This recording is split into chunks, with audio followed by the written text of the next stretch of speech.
Weapons in the Elder Scrolls V Skyrim offer a similar level of diversity as previous Elder Scrolls titles, with both one and two-handed versions of swords, axes and maces/hammers, as well as one-handed daggers and bows. But what if I wanted to use something else as a weapon? Today I wanted to ask the question, can you beat Skyrim with a shield?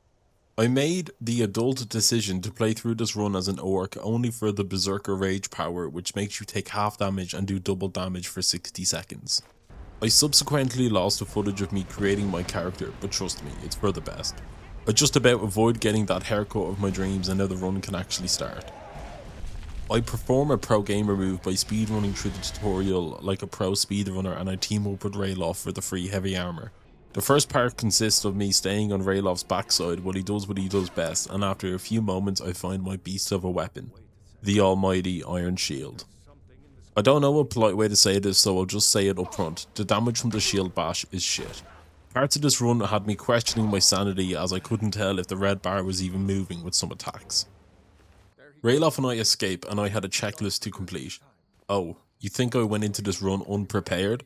Well, I'm as prepared as that one time when I was 8 and I was studying for my Irish class and I didn't want to learn the word for ice cream in Irish, so I wrote it on my hand, which I then proceeded to sweat off and couldn't answer the question. Mr. O'Connor, if you're watching this, I have learned the word since, but the pronunciation is still off and we'll leave it at that. I pick up the Warrior Stone for an extra 20% increase to warrior skills, which I hope includes the blocking skill. I didn't look it up.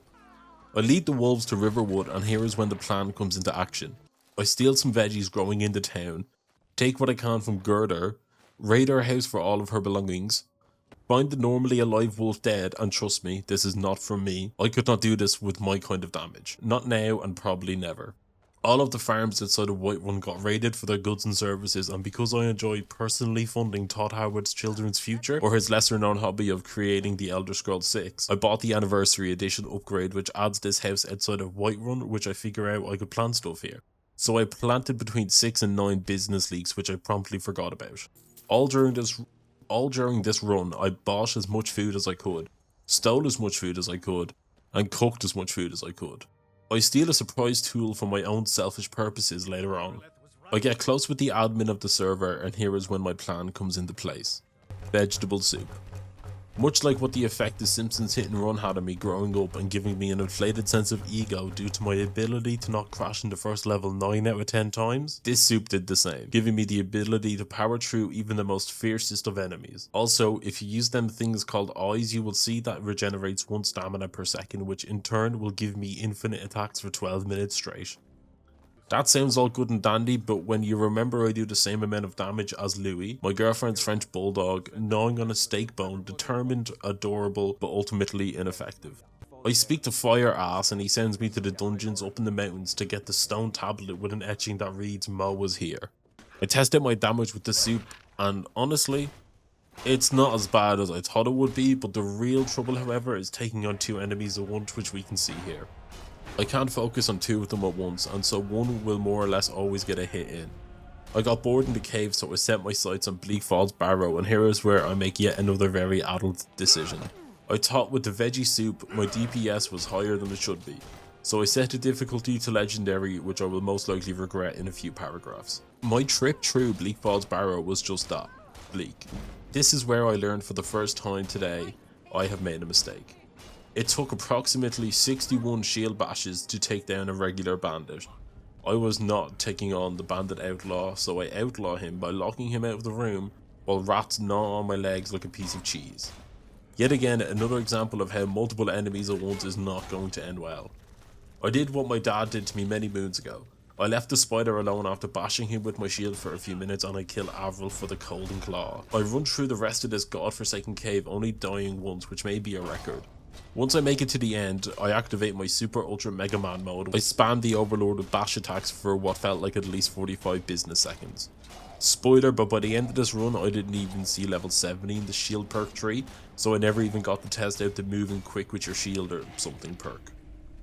I return back to Fingerman to give him the rock, and I'm tasked with a new mission: to end the life of a dragon spotted nearby. Dragons were a pain in the ass in this run, so thankfully you never have to fight one alone to complete the game. The hitboxes are all fucky and I feel like most of my hits didn't even register, but nevertheless, I bash in with my big plate and get rewarded with royalty. Now it's time for the 8 steps of the mountain. I serve a hunter with my big plate, make a wolf float, have some lamb, cyberbully Karita, and decide to leave the frost troll alone because he was bigger than me and had an unfair advantage in combat against my metal plate. The usual shenanigans happened with the old men in the clouds and I found myself a Winterhold. I have what I believe are 2 different ways to increase my damage. By getting the blooded shield of bashing and by getting the perk that makes shield bashes do 5 times more damage. In order to get the shield, I need to enter into Alfland, and this is where my friend from earlier on comes in, the mythical platter. I use it to transcend into the 4th dimension and after some scrapping with the locals I get my reward. New armor and my magic shield. The shield does 3 points of bleeding damage for 5 seconds with each bash and I think every enemy can be made bled in this game, even the robots for a fact. A fact I did not want to test out though. I grab the Elder Scrolls 5 and go back to the task in hand, to grab the Yorn of Windcaller for the old men. Nothing exciting happens in Ustengrad besides picking up the Everthornal shout and finding out that a sea mammal has stolen my horn. I meet her in the love shack and she gives me back the horn, which if you didn't know, you can return to Ustengrad for a free dragon soul. Delphine sends us to Kynesgrove to take down the next dragon being reanimated from the dead. I made sure Delphine was actually here to assist in the fight and used the power of individuality, magic non-existent level ups and persistence and we took down the dragon as part of a team for possibly the first time ever. You see, Delphine has a plan. I am going to infiltrate the Thalmor embassy and give a magic elf all of my items. In the embassy, things go as usual.